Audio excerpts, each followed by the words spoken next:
साल 1946 और 1951 में इंग्लैंड की एक कैथोलिक फैमिली में दो बेटियों का जन्म हुआ, जिनमें से बड़ी वाली बेटी का नाम जोआन्ना पोलॉक और छोटी वाली का नाम जैकलीन पोलॉक रखा गया।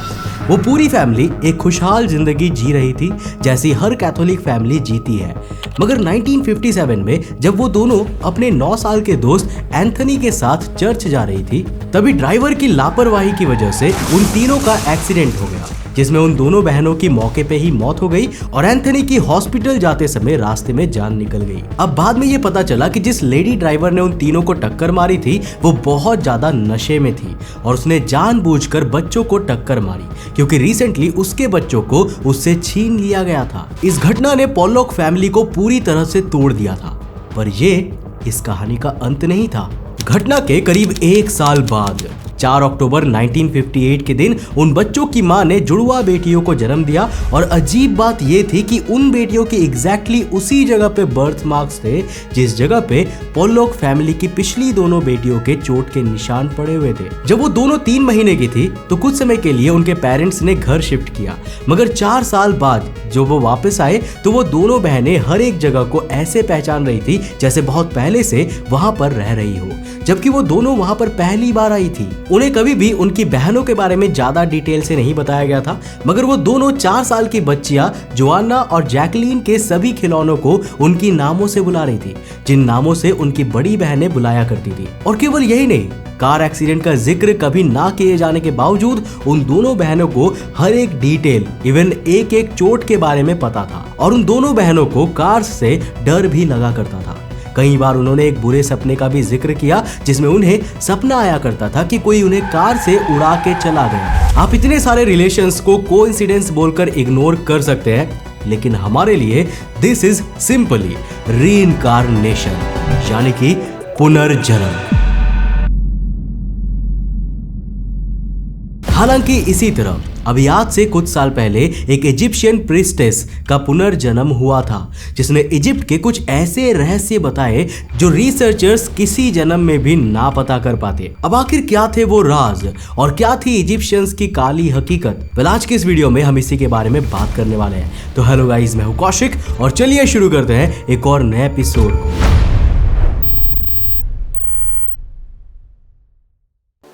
16 जनवरी 1904 के दिन लंदन के एक फेमस टेलर फैमिली में डोरोथी एडी नाम की एक लड़की का जन्म हुआ। माँ बाप के डोरोथी को लेकर बहुत से सपने थे, मगर जब डोरोथी महज 3 साल की थी ना, तभी खेलते खेलते वो सीढ़ियों से नीचे गिर गई। अब आपको लग रहा होगा कि यार अब इस लड़की का भी पुनर्जन्म होगा, मगर नहीं, क्योंकि ये कहानी उन सभी रीइंकार्नेशन स्टोरी से बहुत अलग है। उसकी फैमिली ने डॉक्टर को बुलाया और जब डॉक्टर ने बेड पे पड़ी डोरोथी को एग्जामिन किया तो उसने डोरोथी को डेड डिक्लेयर कर दिया और सब के सब उस रूम को छोड़कर बाहर चले गए। अपनी बेटी को खोने के गम से भरे हुए 1 घंटे बाद जब उसके पेरेंट्स वापिस से कमरे में अपनी बेटी के डेड बॉडी देखने गए तो वो हैरान हो गए, क्योंकि उनकी बॉडी के डेड बॉडी में अचानक से जान आ चुकी थी। वो वहां अपने बिस्तर पर बिल्कुल किसी 3 साल की बच्ची की तरह सीधी और रेस्टलेस पोजीशन में पड़ी हुई थी और एक्टिवली मूवमेंट कर रही थी। अब ये अपने आप में एक चमत्कार था।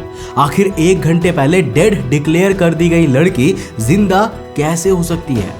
मगर उसके माँ बाप ने इसके बारे में कुछ नहीं सोचा और वापिस से एक साथ खुशी खुशी रहने लगे। लेकिन काश उस दिन उन्होंने इस बारे में सवाल कर लिया होता, क्योंकि आगे जो हुआ ना वो इससे भी ज्यादा हैरत में डाल देने वाला मामला था।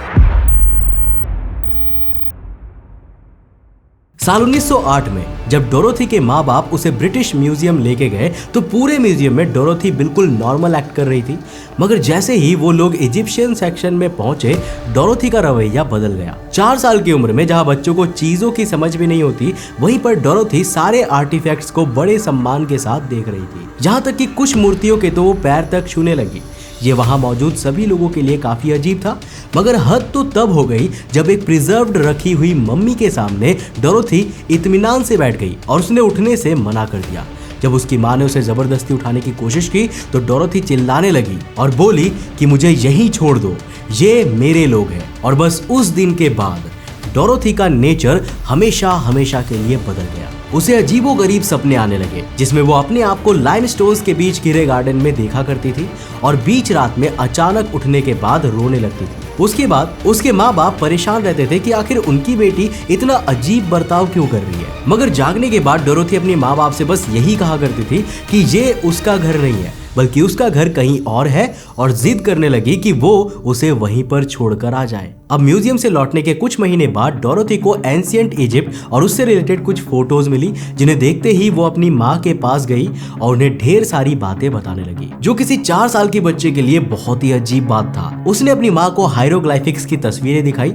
जी हाँ, वही पिक्टोरियल राइटिंग्स जो इजिप्शियन पिरामिड्स पर लिखी रहती है। उनकी ओर इशारा करते हुए डोरोथी अपनी माँ से बोली कि उसे ये भाषा आती है, बस वो इसे पढ़ना भूल चुकी है। उन पिक्चर्स को देख के उसने ढेर सारे रेवलेशन किए, मगर उन सब में सबसे बड़ा रेवलेशन तब हुआ जब उसके सामने एबाइडस में मौजूद टेम्पल ऑफ सेटी की फोटो आई, जिसे देखते ही उसके मुंह से निकला कि ये मेरा घर है, यही वो जगह है जहां मैं रहा करती थी। और इस स्टेटमेंट ने कहीं ना कहीं क्लियर कर दिया कि डोरोथी की डीप इजिप्शियन नॉलेज के पीछे का कारण क्या था। डोरोथी वो सब कुछ बताया करती थी जो इजिप्ट में हजारों साल पहले हुआ करता था, एज इफ उसने सब कुछ फर्स्ट हैंड अपनी आंखों से विटनेस किया हो, जिस वजह से डोरोथी से रिलेटेड सभी लोग यही बोलने लगे कि डोरोथी इजिप्ट में हजारों साल पहले रहने वाली किसी महिला का पुनर्जन्म थी, तभी उसे उस जगह के बारे में इतना ज्यादा पता था। और यहीं से शुरू हुआ डोरोथी का घर जाने का सफर।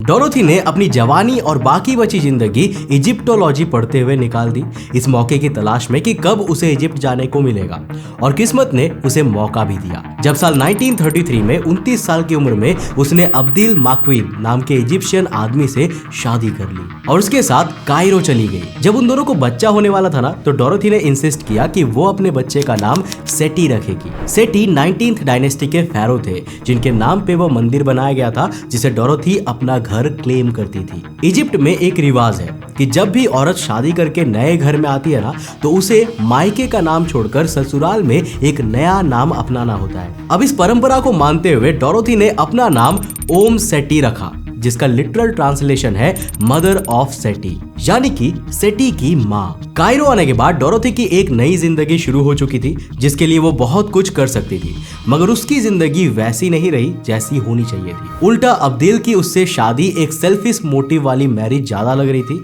जिसे करने के पीछे बस डोरोथी की इजिप्ट आने की एस्पिरेशन थी और कुछ भी नहीं। और यही चीज उनकी शादी में एविडेंट भी दिखने लगी। डोरोथी फैमिली को टाइम देने के बजाय अपनी रिस्पॉन्सिबिलिटीज छोड़ के ज्यादा से ज्यादा समय इजिप्टोलॉजी को देती रही, यहाँ तक कि एक बार तो उसने अपने नोट में भी कहा था कि उसकी जिंदगी का सिर्फ एक ही मकसद था, एबाइडस जाना, एबाइडस में रहना और एबाइडस में ही दफन हो जाना, जो कि एक प्रूफ है कि डोरोथी की शादी का असल पर्पस क्या था। और इसी कारण से अब्देल और डोरोथी के बीच अनबन बनी रहती थी, जिन्हें कभी सुधरने का मौका नहीं मिल पाया। कभी कभी डोरोथी रात में अचानक उठ जाती थी और एक कागज पर नींद में ही हायरोग्लाइफिक्स बनाने लगती थी। अब रात दर रात रोज इसी तरह अचानक जागते जागते डोरोथी करीब 70 पन्ने हायरोग्लाइफिक्स से भर चुकी थी। और जब अब्देल ने पूछा कि वो अचानक रात में सोने से जागकर ये क्या लिखा करती है, तो डोरोथी ने बताया कि ये उसकी पिछली जन्म की बातें हैं, जिनके बारे में उसे उसकी स्पिरिट गाइड होर-रा बताती है।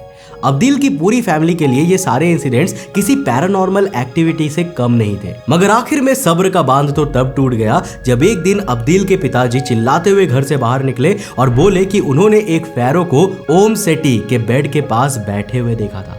इस इंसिडेंट के बाद डोरोथी की शादी ज्यादा दिन नहीं चल पाई और दोनों का तलाक हो गया, जिसके बाद अब्दिल इराक चला गया और डोरोथी पढ़ने के लिए वहीं पर रह गई। अब डोरोथी अपनी शादी में तो हार चुकी थी, मगर उसे उसकी जिंदगी के सबसे जरूरी सवाल का जवाब होर-रा से मिल गया, और वो ये कि वो पिछले जन्म में क्या थी। तो नींद में लिखी गई राइटिंग्स के हिसाब से आज से हजारों साल पहले ओम सेटी एंशिएंट इजिप्ट में एक प्रीस्टेस यानी कि पुजारिन की तरह कोम एल सुल्तान के मंदिर में पाली गई थी और उसका नाम था बेंट्रीशाइट। एक प्रीस्टेस होने के नाते उसने आजीवन ब्रह्मचारी रहने की कसम खाई थी, मगर इसी कसम ने उसकी जान ले ली जब बेंट्री शायद 14 साल की थी तब उस साम्राज्य के फेरो सेटी उसके साथ प्यार में पड़ गए थे और इसी उम्र में उसके साथ शारीरिक संबंध बना लिया था। नाउ अनफॉर्चुनेटली 14 की उम्र में ही बेंट्री शायद सेटी से प्रेग्नेंट हो गई। अब चूंकि बेंट्री शायद ने आजीवन कुंवारी रहने की कसम खाई थी और कहीं उसके प्रेग्नेंट होने की खबर से सेटी बदनाम ना हो जाए, इसके लिए उन्हें सेटी के सम्मान के खातिर आत्महत्या करनी पड़ी। अब इस खबर ने सेटी को अंदर तक हिलाकर रख दिया और उसने कसम खाई कि वो वापस से बेंट्री शायद के साथ होकर रहेगा। उस दिन के बाद सेटी हर रात बेंट्री शायद के ब्यूरियल के पास आते थे, जैसे रोज वो बेंट्री शायद की आत्मा से रोमांटिक मुलाकात करने आते हो। सेटी बेंट्री शायद के पास आके बोला करते थे कि जब वो मर जाएंगे तब वो अमेंटेट में बेंट्री शायद से शादी करेंगे। अमेंटेट का मतलब होता है इजिप्शियन माइथोलॉजी का स्वर्ग। और इसी मोहब्बत की याद में डोरोथी ने अपनी पूरी जिंदगी खुशी से काट ली, क्योंकि उसे अपनी हजारों साल पुरानी खोज का फल मिल चुका था। अब बहुत से लोग ओम सेटी की कहानी को मनगढ़ंत मानते थे और कहते थे कि इस तरह की कहानी तो कोई भी बता सकता है, मगर जब उन्होंने एक के बाद एक सबूत देने शुरू किए तो सबको यकीन हो गया कि डोरोथी सिर्फ छलावा नहीं कर रही, बल्कि वो सच में पिछले जन्म में इजिप्ट से जुड़ी हुई थी। देखो, डोरोथी हमेशा अपने आप को सेटी टेम्पल के गार्डन में देखा करती थी, मगर वहां पे अब कोई भी गार्डन नहीं था और मिट्टी भी एरोडेड थी, जिस वजह से वहां कोई गार्डन का नामो निशान नहीं मिला था और सब कोई डोरोथी को झूठा मानते थे। अब अपने ऊपर लगे इस इल्जाम को काउंटर करते हुए डोरोथी ने एक लैंड प्लॉट दिखाया और ये तक बता दिया कि वहां कौन से पेड़ लगे थे। नाउ शॉकिंगली जब एक्सकेवेशन हुआ तो ठीक उसी जगह पर सैकड़ों साल पहले गार्डन होने के सबूत मिले और एग्जैक्टली उन पेड़ों के भी जिनका जिक्र डोरोथी ने किया था। डोरोथी उन इलाकों के कनाल रूट्स बता दिया करती थी जहां कोई कभी गया भी नहीं होगा। और उसे ये सब कैसे पता था? इसका सिर्फ यही एक्सप्लेनेशन था कि उसने अपनी एक पूरी जिंदगी उन इलाकों में बिताई थी। अब इसी एक्स्ट्रा ऑर्डिनरी काम को देखते हुए साल 1956 में डोरोथी पूरे इतिहास में एबाइडेस के एंटीक्विटीज डिपार्टमेंट में काम करने वाली पहली महिला बनी और इस पोस्ट के बाद तो वो उस मंदिर में ही रहने और सोने लगी, जैसे कि वो उसे अपना घर मान चुकी थी। अब उसने आर्कियोलॉजिस्ट को मंदिर के उत्तरी हिस्से में मौजूद एक सीक्रेट टनल से भी रूबरू करवाया था, जिसके बारे में दशकों तक कोई भी नहीं जान पाया था। वो मंदिर के नीचे मौजूद एक खुफिया लाइब्रेरी के बारे में बताया करती थी, जिसमें कभी ना देखे गए रहस्यमयी ग्रंथ और हिस्टोरिकल डॉक्यूमेंट्स के होने की बात भी कही गई थी, मगर आज तक उस लाइब्रेरी को खोजने के लिए कोई भी एक्सकेवेशन नहीं किया गया। डोरोथी ने बोला था कि नेफरतिती का टॉम्ब तूतनखामन के टॉम्ब के काफी पास मौजूद है, जिस पर शुरुआत में लोगों ने यकीन तक नहीं किया, क्योंकि ऐसा माना गया था कि वैली ऑफ द किंग्स यानी वही जगह जहां तूतनखामन का टॉम्ब पाया गया था, वहां पे और कोई भी कब्र या फिर ताबूत मौजूद नहीं है। मगर 1976 में की गई सोनार रीडिंग्स के हिसाब से उस एरिया में 2 एनोमलीज पाई गई थी, जो लेटर ऑन सच में किसी टॉम्ब की निशानी की तरह सामने आई थी। और केवल यही नहीं, स्फिंक्स के पास एक बड़ा सा हॉल ऑफ रिकॉर्ड्स है, ये भी डोरोथी ने अपने रेवलेशंस में कहा था, मगर उस पे भी कभी इत्मीनान से फर्दर रिसर्च नहीं हो पाई। अब ऐसे ही ढेर सारी डिस्कवरीज करते हुए 21 अप्रैल 1981 के दिन डोरोथी एडी की मौत हो गई, मगर उन्होंने अपनी जिंदगी में हमें जिस लेवल की प्रीसियस इनसाइट्स दी थी वो सच में एक्सट्रीमली वैल्यूएबल है। बहुत से लोग कहते हैं कि डोरोथी रेइनकार्नेशन का केस है, तो बहुत से लोग उसे 3 साल की उम्र में स्टेयर फॉल के बाद होने वाली किसी साइकोलॉजिकल बीमारी का नतीजा भी मानते हैं। पर आपके हिसाब से इस पूरी घटना की सच्चाई क्या थी? हमें नीचे कमेंट सेक्शन में लिखकर जरूर बताना। और क्या आप पुनर्जीवन की ऐसी और भी स्टोरीज को जानना चाहोगे और क्या आप इस पर बिलीव करते हो या नहीं? नीचे कमेंट सेक्शन में लिखकर जरूर बताना। वीडियो पसंद आया तो इसे लाइक करने के साथ साथ अपने फ्रेंड्स और फैमिली के साथ जरूर शेयर करना। अगर आप नए हो चैनल पे तो चैनल को सब्सक्राइब करने के साथ साथ नोटिफिकेशन बेल को ऑन कर देना। और अगर आपको ये वीडियो पसंद आई ना तो आपको ये वाली वीडियो भी डेफिनेटली पसंद आएगी, जिसमें हमने बात किया है एक ऐसे एरोप्लेन के बारे में जो कि टेक ऑफ होने के बाद 37 साल के बाद लैंड करता है। अब आखिर ये एरोप्लेन 37 साल तक कहाँ गायब था? पर आखिर इस पूरे घटना की सच्चाई क्या थी? क्या ये वाकई में हुआ था या फिर ये केवल एक झूठ है? यहाँ पर टैप करो और जाकर देखो, बहुत ही इंटरेस्टिंग वीडियो है।